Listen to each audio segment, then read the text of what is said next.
사도행전 1장 1절에서 14절까지 말씀. 교독하실 때 제가 먼저 1절을 읽겠습니다. 데오빌로여, 내가 먼저 쓴 글에는 무릇 예수께서 행하시며 가르치시기를 시작하신부터 그날까지 저에게 성령으로 명하시고 생사하신 날까지의 일을 기록하였느니라. 그가 고난받으신 후에 또한 그들에게 확실한 많은 증거로 친히 살아계심을 나타내사 40일 동안 그들에게 보이시며 하나님 나라의 일을 말씀하시니라. 저와 함께 보이사 그들에게 분부에 이르시되 예루살렘을 떠나지 말고 내게서 들은 바 아버지께서 약속하신 것을 기다리라. 요한은 물로 세례를 베풀었으나 너희는 몇 날이 못되어 성령으로 세례를 받으리라 하셨느니라. 그들이 모였을 때 예수께 주어 이르되 주께서 이스라엘 나라를 회복하실지 이때니까. 이르시되 때와 시기는 아버지께서 자기의 권한에 두셨으니 너희가 알 바 아니요. 오직 성령이 너에게 임하시면 너희가 권능을 받고 예루살렘과 온 유대와 사마리아와 땅끝까지 이르러 내 증인이 되리라 하시니라. 이 말씀을 마치시고 그들이 보는데 올려져 가시니 구름이 그를 가려 보이지 않게 하더라. 올라오실 때 제자들이 자세히 하늘을 쳐다보고 있는데 이는 입은 두 사람이 그들 곁에 섰으나 이르되 갈릴리 사람들아 어찌하여 서서 하늘을 쳐다보느냐. 너희 가운데서 하늘로 올려지신 이 예수는 하늘로 가심을 본 그대로 오시리라 하였느니라. 제자들이 감람나이라 하는 산으로부터 예루살렘에 돌아오니 이 산은 예루살렘에서 가까워 안식일에 가기 알맞은 길이라. 들어가 그들이 유하는 다락방으로 올라가니 베드로, 요한, 야고보, 안드레와 빌립, 도마와 바돌로메, 마테와 및 알페오의 아들 야고보, 셀로딘 시몬, 야고보의 아들 유다가 다 거기 있어. 여자들과 예수의 어머니 마리아와 예수의 아버지와 더불어 마음을 같이하여 오로지 기도에 힘쓰더라. 아멘. 이제 오늘부터 사도행전 말씀을 보겠습니다.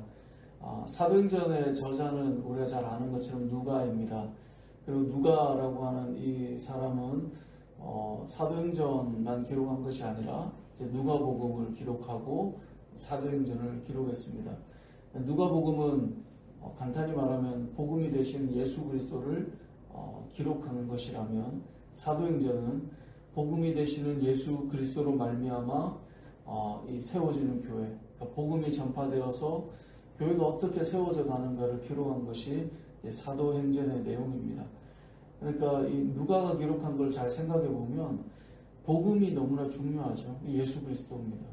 하지만 그 복음이 그냥 복음만으로 남겨져 있는 것이 아니라 그것이 너무나 소중한 복음이 어떻게 선포되고 증거되고 하나님 나라가 세워져 가는가를 너무나 잘 기록하고 있는 것, 이제 그것이 사도행전이라는 거죠. 사도행전을 영어로 이제 액츠라고 되어 있잖아요.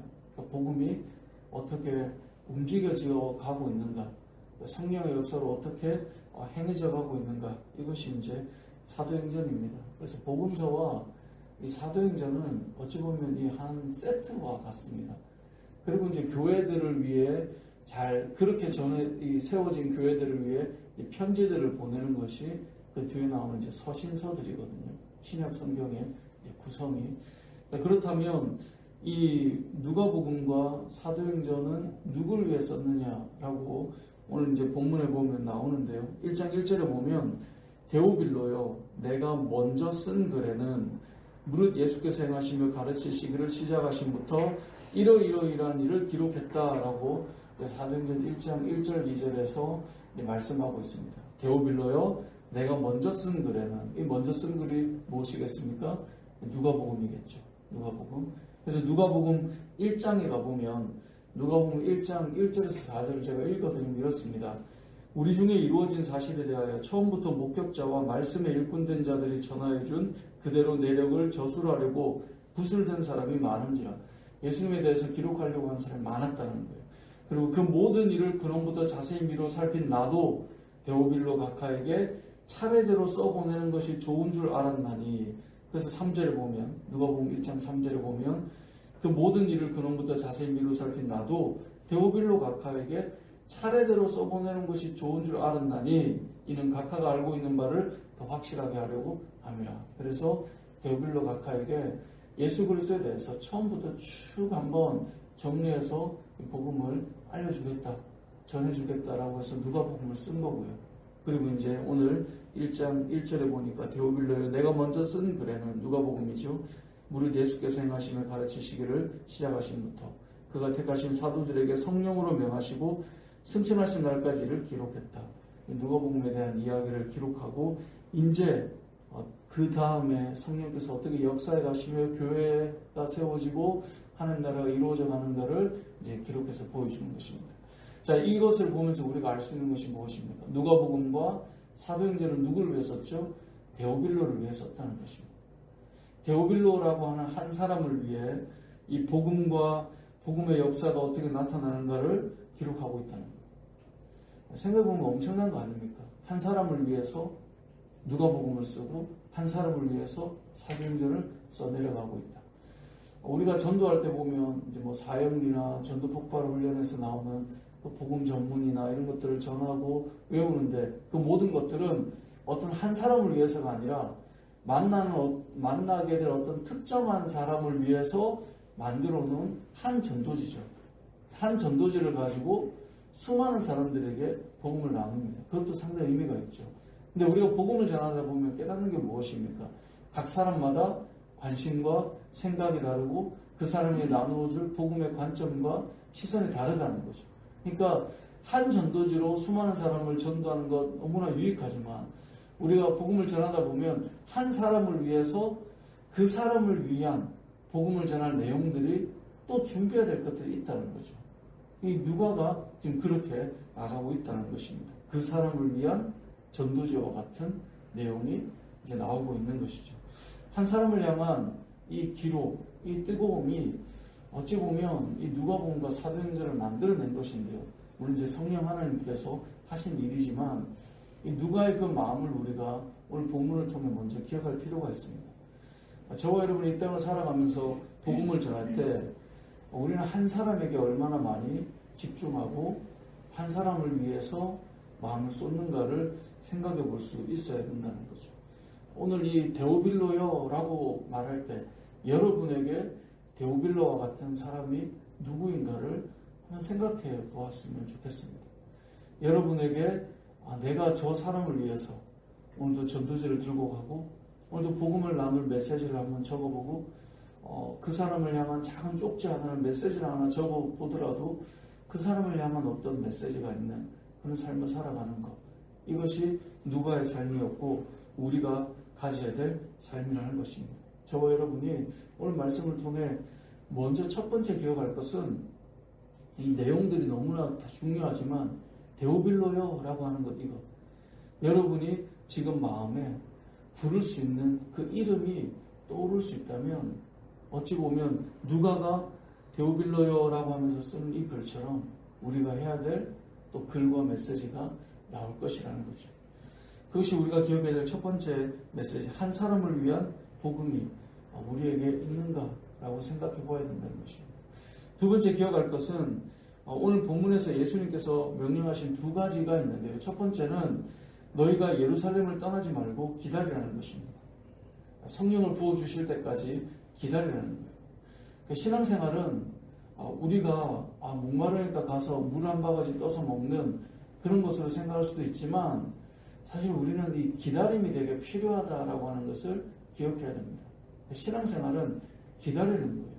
하나님께서 나에게 부어주실 때까지, 하나님께서 뭔가 시작하고 역사하실 때까지 기다리는 거예요. 이걸 기다리지 못할 때가 있어요. 내가 갔는데 당연히 주셔야지. 이런 원리로 우리가 신앙생활을 할 때가 있어요. 내가 지금 와서 앉아 있는데 하나님께서 이렇게 해주셨어야지. 이런 원리로 우리가 움직일 때가 있다는 거예요. 근데 그게 아니라 오늘 본문에 보면 주님께서는 기다리라는 것입니다. 그래서 4절 하반절에 보면 예루살렘을 떠나지 말고 내게서 들은 바 아버지께서 약속하신 것을 기다리라. 기다리는 거예요. 그게 신앙생활입니다. 두 번째로 기다리면서 이들이 무엇을 했습니까?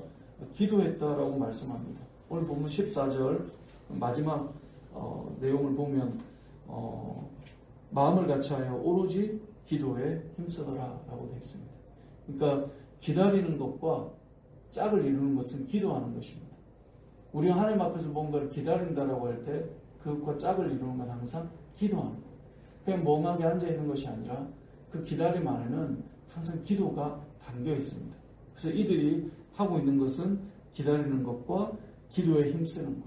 그것이 주님께서 우리에게, 제자들에게 말씀하신 명령이거든요. 근데 기다리고 기도하는 것에 공통점이 하나 있습니다. 이건 혼자가 아니라 함께 했다는 거예요. 공동체가 함께 모여서 기다렸고 함께 모여서 기도했다는 겁니다. 그러니까 기다리는 것과 기도에 힘쓰는 일이 지속되기 위해서는 결국은 공동체가 필요합니다. 그래서 사도행전은 공동체가 세워지는 이야기예요. 복음이 전해지면서 교회가 세워지는 이야기예요. 다시 오실 주님을 기다리는 교회, 주님을 기다리며 기도에 힘쓰는 교회, 함께 모여있는 자들에 대한 이야기라는 것입니다. 이렇게 기다리며 기도하는 자들이 뭐가 되냐? 증인이 된다라고 오늘 말씀하고 있습니다. 그래서 너무나 유명한 말씀이죠. 사도행전 1장 8절 말씀을 보면 오직 성령이 너에게 임하시면 언제이며 기다리던 자에게 임하죠. 누구에게며 기도하던 자들에게 임하는 거예요. 그래서 이들이 무엇이 됩니까? 내 증인이 된다라고 말씀하고 있는 겁니다.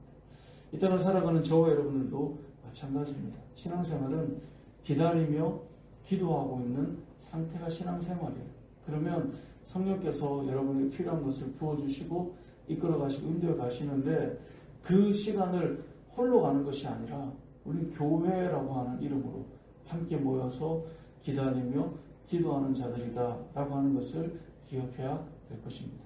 말씀을 맺겠습니다. 오늘 본문을 통해 우리는 두 가지를 기억했으면 좋겠습니다. 첫 번째는 한 사람을 위해서 누가복음과 사도행전이 기록되었다는 것.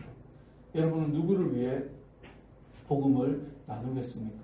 데오빌로, 누가에게 데오빌로가 있었던 것처럼 여러분에게 이름을 부를 그 사람이 누구인지를 이 새벽에 돌아보고 기도했으면 좋겠습니다. 또 한 가지는 신앙생활은 기다리며 기도하는 것입니다. 내가 왔으니 당연히 물 한 모금 떠서 먹고 가는 그런 이야기가 아니라 어떤 때는 기다려야 돼요. 하나님께서 약속하신 것을 우리에게 부어주실 때까지 기다리는 거예요. 근데 그 기다림은 홀로 가는 기다림이 아니라 교회가 함께 기도하며 그 시간을 기다리는 것입니다. 그래서 공동체가 있는 것이고, 그래서 기다릴 수 있는 것이고, 그래서 기도할 수 있는 것이거든요. 저와 여러분에게 허락하신 우리 은혜올림교회가 하나님께서 우리에게 약속하신 것을 부어주시는 그런 교회가 되고, 그래서 그 약속을 경험하며 증인으로 살아갈 수 있는 그런 교회로 세워져가는 은혜가 있기를 주님의 이름으로 축복합니다. 아멘.